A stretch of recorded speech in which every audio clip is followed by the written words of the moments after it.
I have so many clients that are coming to me and feeling so badly about their lives because they're comparing themselves, where they're at, what they have or don't have, to other people. And it's just creating so many mental health issues for them. My name is Kim Eagle. I'm a licensed marriage family therapist, and the topic of comparison has been rampant in my session. So I wanted to bring up the way that you can actually use comparison so you use it for you instead of against you. Here's the deal with comparison. When you're onlooking somebody and you're really feeling all those emotions that come up when we tend to compare, like envy or desire or jealousy, what envy is pointing you toward, it's pointing you toward your deep desires. Really pause and think about that. Envy is showing you what you really want. Looking at somebody's life and having a lot of envy for it is actually for us in the sense that we have now someone to learn from. How did that person get where they're at?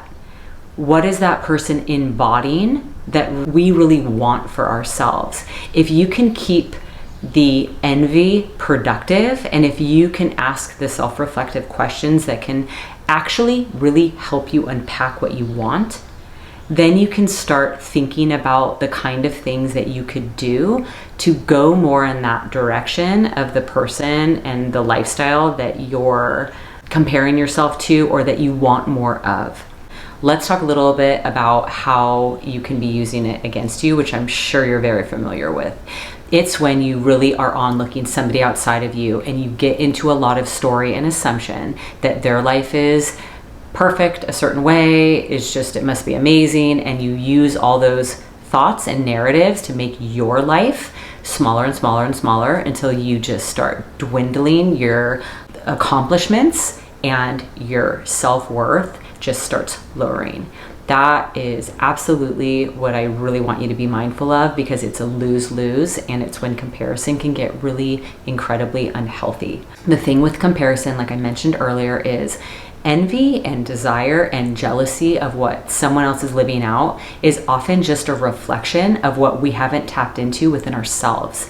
So if you think of it that way, and if you use the feelings that are coming up when you're out in the world and you're watching people do certain things, if you can think of it like, oh wow, that person's just really showing me what I really want for my life. That person's just really being a mirror for me of showing me what things and ways of living and the core values that they seem to be embodying. It's really showing me what I want for my life.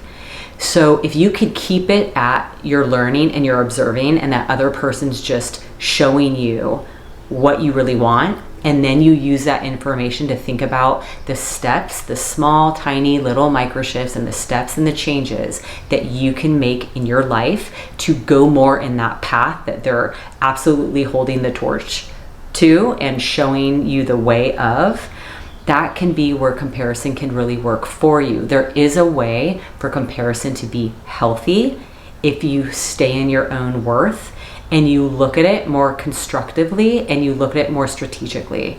People bring up emotions in us, or when experiences bring up emotions in us, that's just telling us something. And our job always in life is to use our emotions and allow our emotions to be our compass. So comparison is no different. Keeping yourself really grounded and seeing things for what they are, and using the emotions that are coming up in certain situations and staying balanced and grounded enough to be able to pay attention to what it is that that person is bringing up for you and what it could be telling you, is where you can stay in a healthier mindset when it comes to comparison and when it comes to making changes in your life. I think when comparison gets really unhealthy is when we've made a decision that we're just never going to get there and we can never be like that and we're never going to have what they have. When we have those kind of narratives running through our head and that kind of self-talk, we're just going to go down the rabbit hole of feeling really bad about ourselves and our life. And if we don't catch that spiraling, it's just going to grow bigger and bigger and bigger. And that's where you end up months down the road, years down the road, just really feeling unfulfilled. And that's when watching others doing what they're doing and living their life and being satisfied with their life can feel really hard and really painful. My reminder to you is that you absolutely have unlimited potential. You really truly do. It's just a matter of giving yourself the time and the space and allowing yourself to be where you're at, not comparing yourself to anybody else's journey, but allowing other people's journey to help you realize what it is that you do want, and perhaps learning from the way that they made it to where they're at in terms of learning. Also, too, please be aware of those habits that you might be doing that just lead you down a really negative spiral. Looking mindlessly at social media, really getting caught in conversations about, with other people that are also comparing themselves to other people, and knowing when it just doesn't feel good and it's feeling really bad. Get more intentional about those things or those environments that you're putting yourself in that are not making you feel good. That's super important, and making sure you start ridding of those habits or those environments that are making you feel really bad about yourself. Envy is showing you where your deepest desires are. Really think about that. And so the next time that you start comparing yourself to somebody or something, start thinking, what is it that that person's embodying that I really want? Just try to keep it right there. Try to keep it productive.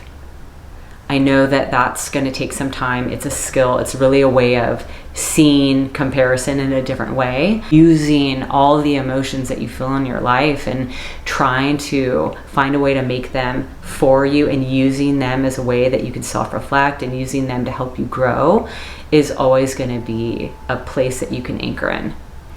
Let me know if you have any questions. Feel free to leave any comments, and thank you so much for being here. Until next time.